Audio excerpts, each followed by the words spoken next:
min 'abdin muslimin yad'u li akhil muslimi 'ala dhahril ghaibi illa wa qala al malaku walaka bimithlin.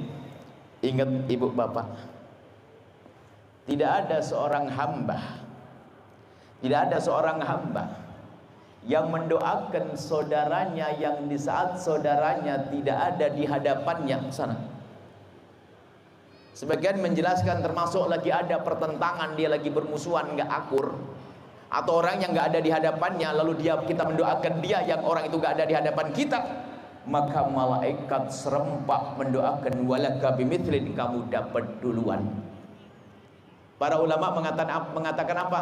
Ini adalah doa yang sangat mudah dikabul oleh Allah. Jadi artinya ada satu doa yang sangat mudah dikabul oleh Allah tapi sangat dilupakan oleh hamba Allah, yaitu doa dengan cara mendoakan orang yang kurang ajar sama kita. Kalau anda punya hajat cari orang paling kurang ajar, waduh kurang ajar, awas ya, titen nono kalau bahasa Jawa, awas ya, ntar malam ya ngambil air wudhu doain ya Allah, padahal dia kurang duit ya Allah semoga rezekinya banyak ya Allah, suaminya tambah sayang ya Allah, istrinya tambah baik ya Allah, anaknya soleh-soleh ya Allah. Kita doakan begitu, kesempatan maka dijawab oleh malaikat. Malaikat mohon kepada Allah, ya Allah berikan kepada orang ini seperti yang ia minta. Sehingga dikatakan ini doa sangat mudah dikabul. Saya dapat dari guru, saya amalkan. Makanya kalau ada orang ganggu kita nih, lumayan kurang ajar sama saya, lumayan. Kalau saya ngadep kepada Allah banyak dosa saya, kayaknya susah saya dikabul. Mumpung ada orang ganggu saya, titen awas nanti malam. Ya Allah, berikan rezeki yang banyak, berikan kecukupan ya Allah. Saat itu malaikat mengatakan walaka bimithlin, dan kita harus yakin karena ini yang bersabda baginda Nabi dalam hadis sahih. Sudah mulai ngeresep obat biusnya, ibu sudah mulai bisa, agak mulai bisa. Dan ini mujarab bu, saya mulai hari itu saya dengan keluarga kalau ngomong, waduh kalau hajat berat kita tanya ada yang ganggu kita, enggak. Baru ya kita enggak pernah buka-buka yang ini, ya kan ganggu ada enggak. Kalau ada yang ganggu, yuk kita garap malam ini senang. Mami kira kita doain. Cuman repot, nggak ada yang ganggu, jadi pusing kita mendoain, nggak ada yang ganggu. Jadi ibu ganggu saya, nanti saya doain deh, bapak-bapak. Kita pastikan ini. Kalau kita doakan orang yang tidak ada di hadapannya itu tulus, apalagi dia ganggu kita bermasalah tulus, maka akan dikabul oleh Allah untuk kita duluan. Nah ini sudah mulai ngeresep obat biusnya, makanya sadar ini Nabi yang bersabda, sudahlah anda jangan doain jelek rugi, mumpung anda diganggu doakan dia dengan doa kebaikan. Adapun misalnya kalau kita ingin menuntut hak kita diambil, oke, kita ngajukan ke mahkamah, tapi jangan benci dan jangan dengan dendam.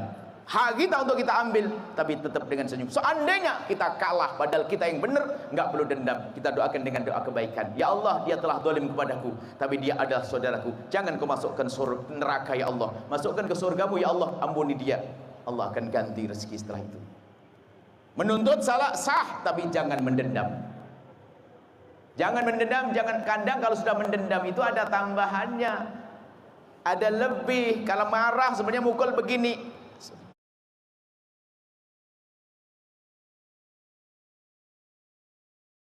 Benar dalam kisos, berlebihan. Baik, jadi doakan orang lain maka Allah akan kabul kepada anda. Dan ingat orang beriman, pengkabulan doa tidak harus hari ini, adalah hari nanti. Saya kembali ke kisah. Suatu ketika ada orang, Pak Wali, ada orang datang minta didoakan, dia mau jadi wali kota. Jadi Pak wali kota ini aja berani datang ke saya. Calon wali kota, gubernur gak ada berani datang ke saya. Ini berani datang ke saya. Cuman sudah jadi wali kota. Jadi pondok kita nggak ada berani mereka datang, bukan karena mereka benci, tidak, karena mereka kita sudah baik-baik sehingga kita tidak perlu jalin hubungan baik lagi. Sama dengan beliau sudah baik, jadi nggak ada, rumah kita nggak ada urusan dengan mereka, nggak ada urusan begini. Kalau ada mereka datang kepada kita, urusannya urusan dakwah. Saya dengan beliau urusan dakwah. Saya tidak pernah kenal sebelumnya, cuman karena semangat dakwah harus saya sambut untuk berdakwah, untuk melakukan kebaikan. Ada orang minta doa, Buya, tolong doain saya biar saya jadi nanti. Bener nih, mau jadi? Iya. Dengar ya, bismillahirrahmanirrahim. Bismillah. Ya Allah, ya Allah. Misalnya di si A. rivalnya namanya si B. Ya Allah, ya Allah, ya Allah, tolong ya Allah, B itu pesaing saya, B pesaing saya, maka kami mohon ya Allah, kami mohon menangkan dia ya Allah. Pikir dia, ya, menangkan dia ya Allah. Oh ya, apa tidak salah doa ini maksudnya gitu? Oh sudah batal nggak jadi, ini tidak mau ngikut, ya sudah. Tahu-tahu kok ya pas bener nggak jadi juga dia gini. Oh doain orang kok susah berarti. Kalau dia calon pejabat yang baik, Pak Wali, kalau mendoakan nanti rival, kalau mau naik lagi, doakan ya Allah, kalau memang dia lebih baik dari aku, angkat dia ya Allah, angkat dia. Doanya begitu. Jangan ngomong ya Allah jadikan aku wali kota lagi. Jangan. Doakan ya Allah, kalau memang dia lebih baik dariku, jadikan dia ya Allah. Selesai. Selamat. Supaya tidak ada kesombongan di dalam diri kita.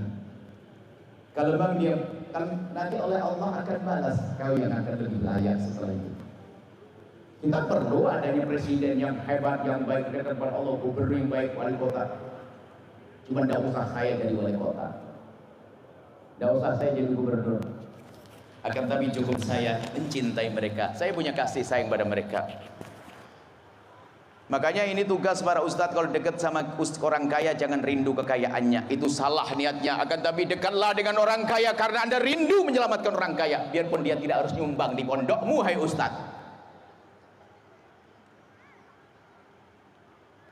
Kalau dekat dengan pejabat, cintailah pejabat agar dia masuk surga, biar selamat.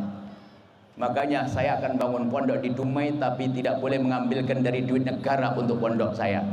Paham gak sih? Akan selesai. Kalau mau bantu dari koceknya sendiri.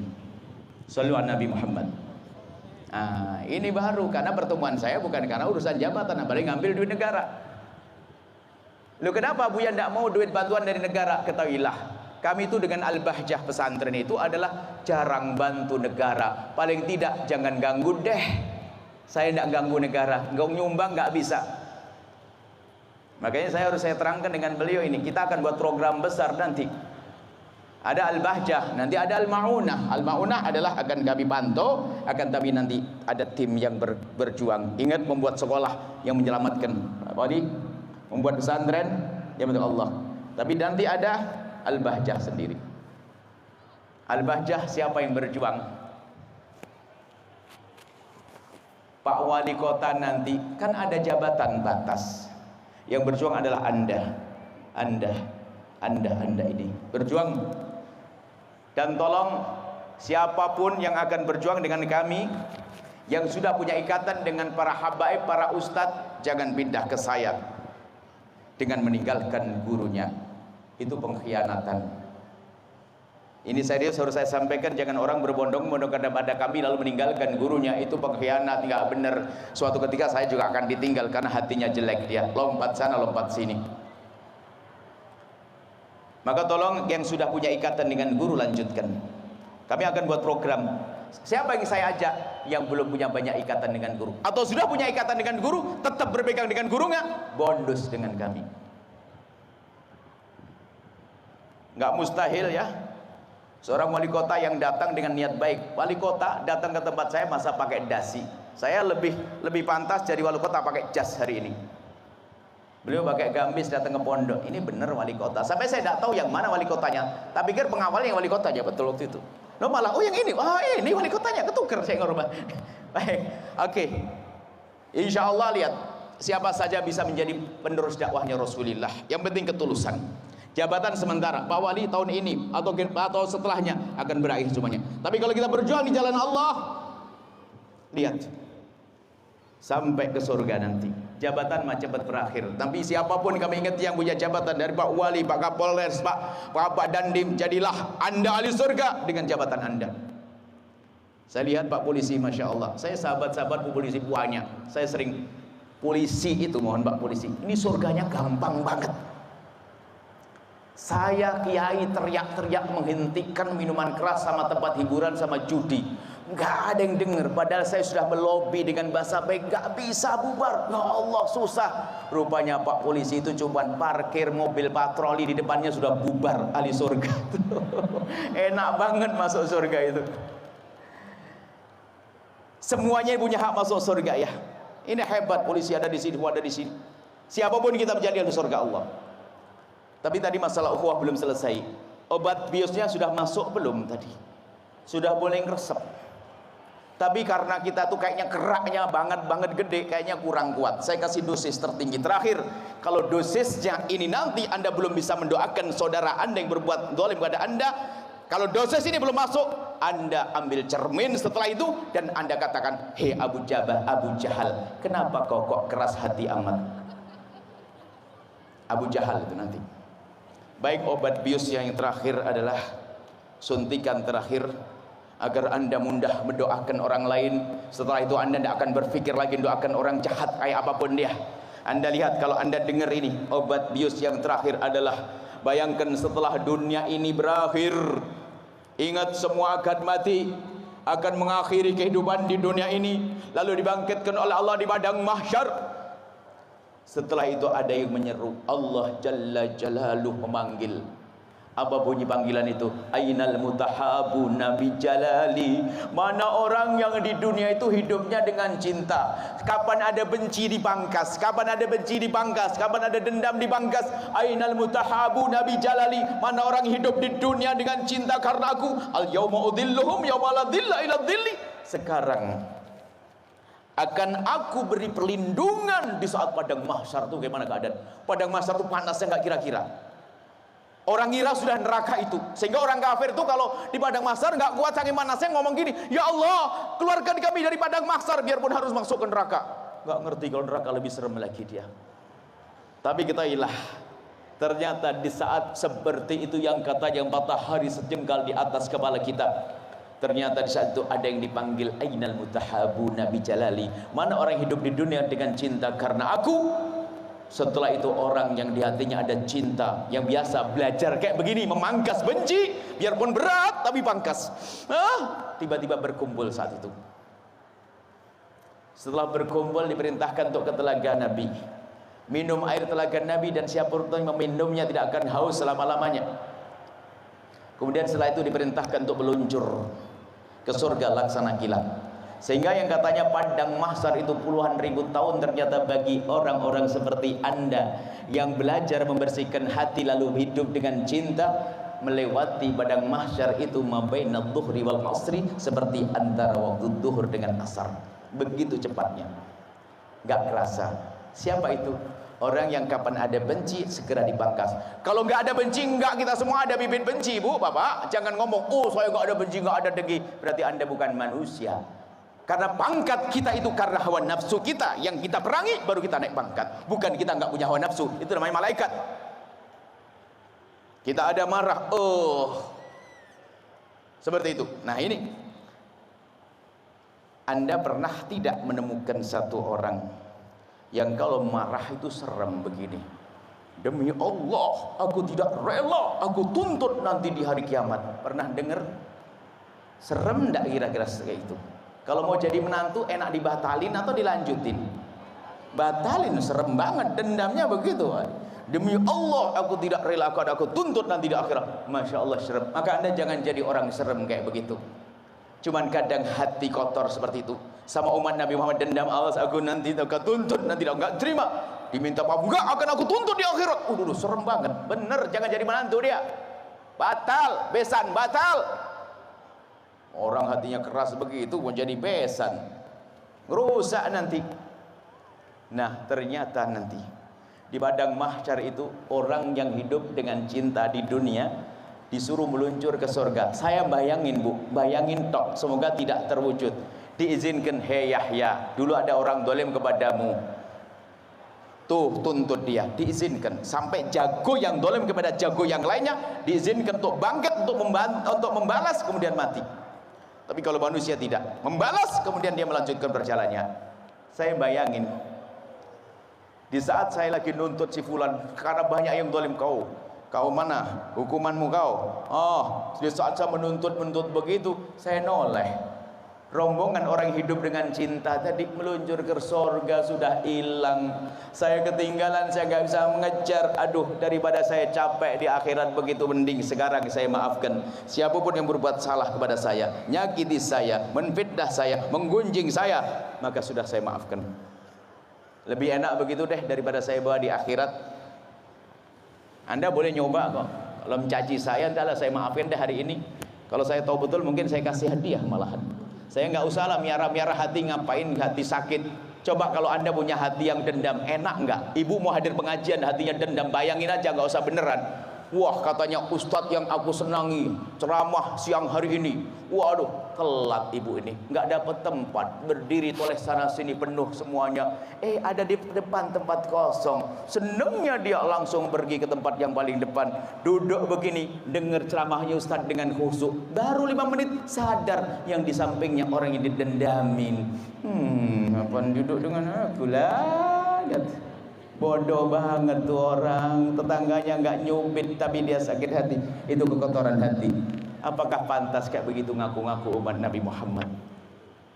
Selesai insyaallah, kita pulang insyaallah dengan bisa mendoakan saudara kita. Kalau sudah ini kita pegang, ukhuwah akan terwujud. Ini kuncinya, ngomong ukhuwah nggak ada guna kalau tidak berangkat dari hati yang biasa seperti ini. Dan kalau Anda sudah punya hati semacam ini, Anda akan menemukan keindahan. Di saat melihat suami bukan sekedar suami sebagai imam, dia umat Nabi Muhammad, dia ayah dari anakku, dia umat Nabi Muhammad. Mana mungkin seorang istri akan keluar taringnya di saat suaminya nggak bawa duit? Karena dia tahu umat Nabi Muhammad. Sekarang banyak bu, Masya Allah, ada orang ahli ibadah suami itu, wah kalau di luar senyum begini bu, Masya Allah, senyum. Kalau sampai di rumah keluar taring bikin nangis istrinya. Ada pengajian juga, ada orang ngomong, Buya, ada perempuan, Buya suami saya tuh Masya Allah, tapi soleh banget, tapi ya Allah, astagfirullah. Soleh Pak, astagfirullah, gimana bu? Iya soleh banget, dia paling rajin hadir pengajian Buya. Aduh, pengajian Buya, saya kena, terus, tapi di rumah Buya, ya Allah, kasarnya ngomong. Aduh, murid saya ini, hadir pengajian saya ini. Wah, terus gimana? Iya bu, itu pasti laki-laki gak bener. Orang harus baik dengan luar, baik dengan rumah tangga. Istri yang melahirkan anaknya harus lebih dihormati. Hanya laki-laki dungu yang semacam itu, lihat, istri dia sudah melahirkan tapi ditampar, dicaci dan diolok. Laki-laki hebat tidak akan memukul istrinya biarpun istrinya layak dipukul, tidak akan mencaci istrinya biarpun istrinya layak dicaci.